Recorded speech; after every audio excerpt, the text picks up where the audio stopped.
de Aule e Yavanna. Conta-se que, em seu princípio, os anãos foram criados por Aule na escuridão da Terra-média, pois tão grandemente desejava Aule a vinda dos filhos para ter aprendizes a quem pudesse ensinar seu saber e seus ofícios, que ele não queria esperar o cumprimento dos desígnios de Ilúvatar. E Aule criou os anãos tal como eles ainda são, porque as formas dos filhos que haviam de vir não estavam claras em sua mente, e porque o poder de Melkor ainda estava sobre a terra. E desejava, portanto, que eles fossem fortes e impassíveis. Mas, temendo que outros Valar o censurassem por sua obra, ele trabalhou em segredo e criou primeiro os 7 pais dos anãos, num salão sobre as montanhas na Terra-média. Ora, Ilúvatar sabia o que tinha sido feito, e na mesma hora em que a obra de Aule estava completa, e ele se agradava dela e começava a instruir os anãos na fala que tinham preparado para eles, Ilúvatar lhe falou. E Aule ouviu a voz dele e ficou em silêncio. E a voz de Ilúvatar disse: Por que fizestes isso? Porque tentas uma coisa que sabes estar além de teu poder e tua autoridade. Pois tu tens de mim como dom teu próprio ser apenas e nada mais. E, portanto, as criaturas de tua mão e mente podem viver apenas por aquele ser, movendo-se quando pensas em movê-las, e se teu pensamento estiver em outro lugar, ficando paradas. É esse o teu desejo? Então Aule respondeu: Eu não desejava tal senhorio.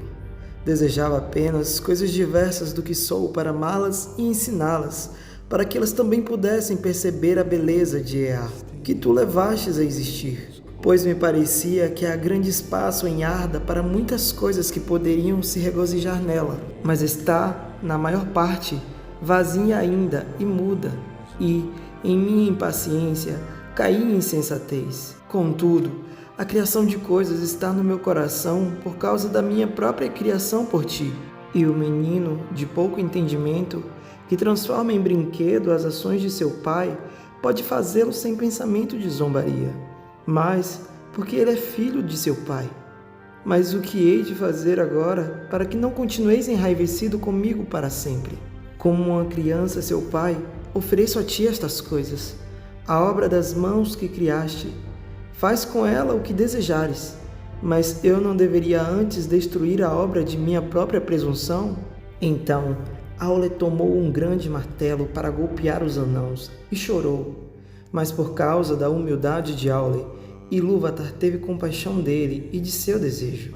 E os anãos se encolheram diante do martelo e tiveram medo, e curvaram suas cabeças, e imploraram por misericórdia. E a voz de Ilúvatar disse a Aule: Tua oferta aceitei assim que foi feita. Não vês que estas coisas agora têm uma vida própria e falam com suas próprias vozes? Do contrário, não teriam se esquivado do teu golpe, nem de qualquer ordem de tua vontade. Então Aule jogou ao chão seu martelo e ficou contente, e deu graças a Ilúvatar, dizendo: Que Eru abençoe a minha obra e a corrija. Mas Ilúvatar falou de novo e disse: Tal como dei ser aos pensamentos dos Ainur no princípio do mundo, agora tomei teu desejo e dei a ele um lugar em Arda. Mas, de nenhum outro modo, corrigirei a obra de tuas mãos, e tal como a fizestes, assim ela será. Mas não aceitarei isto, que esses aqui venham antes dos primogênitos de meu desígnio, nem que tua impaciência seja recompensada. Eles hão de dormir agora na escuridão sobre a pedra, e não hão de aparecer até que os primogênitos tenham despertado sobre a terra. E até aquela hora, tu e eles hão de esperar, ainda que pareça tardar. Mas, quando o tempo chegar, eu despertá-los-ei, e eles hão de ser para ti como filhos. E a miúde, o conflito há de surgir entre os teus e os meus, os filhos de minha adoção e os filhos de minha escolha. Então Aule tomou os 7 pais dos anãos e os colocou a descansar em lugares afastados, e retornou a Valinor, e esperou conforme os longos anos se estendiam. Já que deviam surgir nos dias do poder de Melkor, Aule criou os anãos para serem fortes e resistentes. Portanto, são duros como pedra, teimosos de amizade e inimizade estreitas, e sofrem trabalhos e fomes e feridas de corpo com mais firmezas do que todos os outros povos que falam. E vivem muito bem, bem além do tempo dos homens, mas não para sempre. Em antanho, sustentava-se entre os elfos da Terra-média, que, morrendo os anãos, retornavam à terra e à pedra das quais eram feitos. Contudo, não é essa a crença deles, pois dizem que Aule, o Criador, a quem chamam de Mahal, tem cuidado deles e os recolhe amando-os, em salões separados, e que ele declarou aos seus pais de outrora que Ilúvatar vai abençoá-los e dar a eles um lugar entre os filhos no fim. Então, seu papel será servir a Aule e auxiliá-lo na recriação de Arda depois da última batalha. Dizem também que os 7 pais dos anãos voltam a viver de novo entre sua própria gente e aportaram uma vez mais seus nomes antigos, dos quais Durin era o mais afamado em eras posteriores. O pai daquela gente mais amiga dos elfos, cujas mansões ficavam em Khazad-dûm. Ora, quando Aule labutava na criação dos anãos, manteve sua obra oculta dos outros Valar, mas por fim ele se abriu com Yavanna e contou a ela tudo o que viera a acontecer. Então Yavanna lhe disse: Eru é misericordioso. Agora vejo que teu coração se regozija, como de fato pode fazê-lo, pois recebestes não só o perdão como mercê. Contudo, porque ocultastes esse pensamento de mim até seu cumprimento, teus filhos terão pouco amor pelas coisas que amam. Amarão primeiro as coisas feitas por suas próprias mãos, como o pai deles. Cavarão a terra, e as coisas que crescem e vivem sobre a terra não darão ouvido. Muitas árvores há de sentir o gume do ferro deles sem piedade. Mas Aule respondeu: Isso também há de ser verdadeiro quanto aos filhos de Ilúvatar, pois comerão e construirão. E embora as coisas de teu reino tenham valor em si mesmas, e teriam valor se nenhum filho estivesse para vir, ainda assim Eru dar-lhes-á o domínio, e haverão de usar tudo o que acharem em Arda, ainda que não segundo o propósito de Eru, sem respeito ou sem gratidão. Não, a menos que Melkor escureça os seus corações, afirmou Yavanna.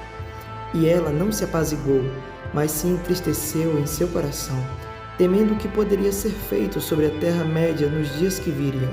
Portanto, apresentou-se diante de Manwë e não traiu o sigilo de Aule, mas indagou: Rei de Arda, é verdade, como Aule disse a mim, que os filhos, quando vierem, hão de ter domínio sobre todas as coisas do meu labor, para fazer com elas o que desejarem?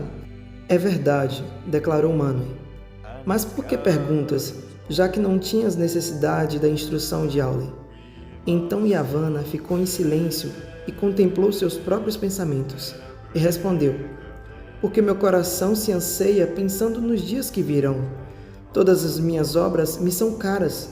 Não é suficiente que Melkor tenha maculado tantas delas?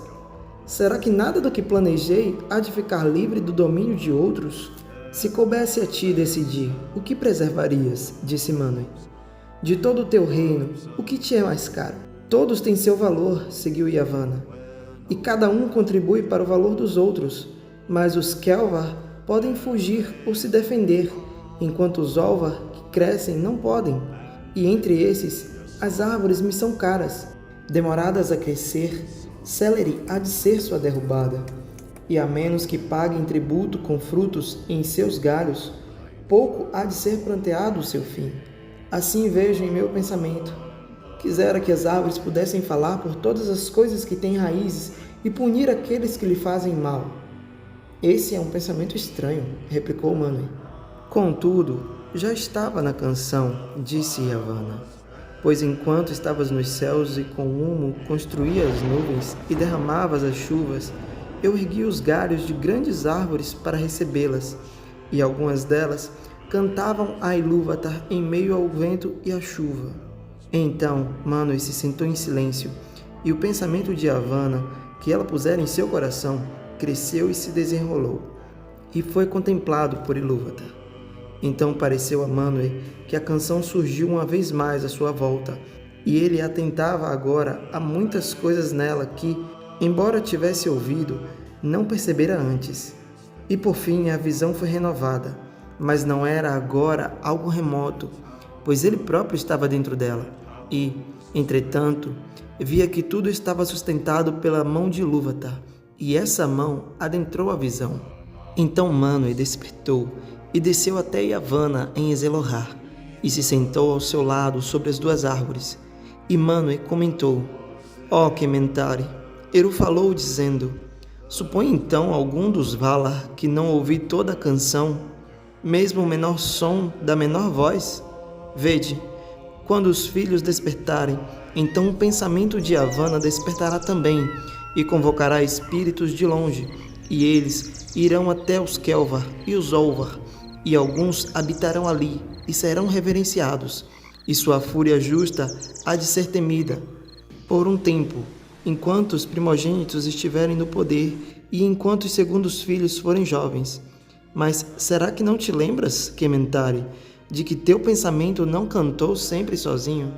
Será que o teu pensamento e o meu não se encontraram também, de modo que criamos asas juntos, como grandes aves que se elevam acima das nuvens? Aquilo também virá a ser pelo cuidado de Ilúvatar, e antes que os filhos despertem, também surgirão com asas, como o vento, as águias do Senhor do Oeste. Então Yavanna ficou contente e se levantou, erguendo seus braços aos céus, e exclamou: Altas hão de subir as árvores de Kementari, para que as águias do rei façam sua morada nelas. Mas Manoe se levantou também, e parecia que ele se alçara a tal altura que sua voz descia a Yavanna vinda dos caminhos dos ventos. Não, disse ele, só as árvores de Aule serão altas o suficiente. Nas montanhas as águias hão de fazer sua morada e ouvir as vozes daqueles que chamam por nós. Mas nas florestas hão de caminhar os pastores das árvores.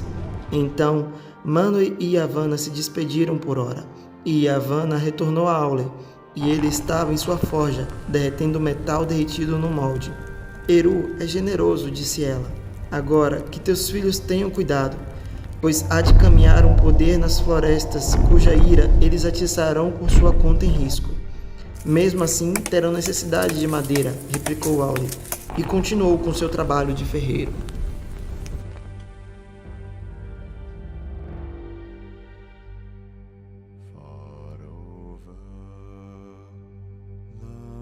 Misty mountains cold.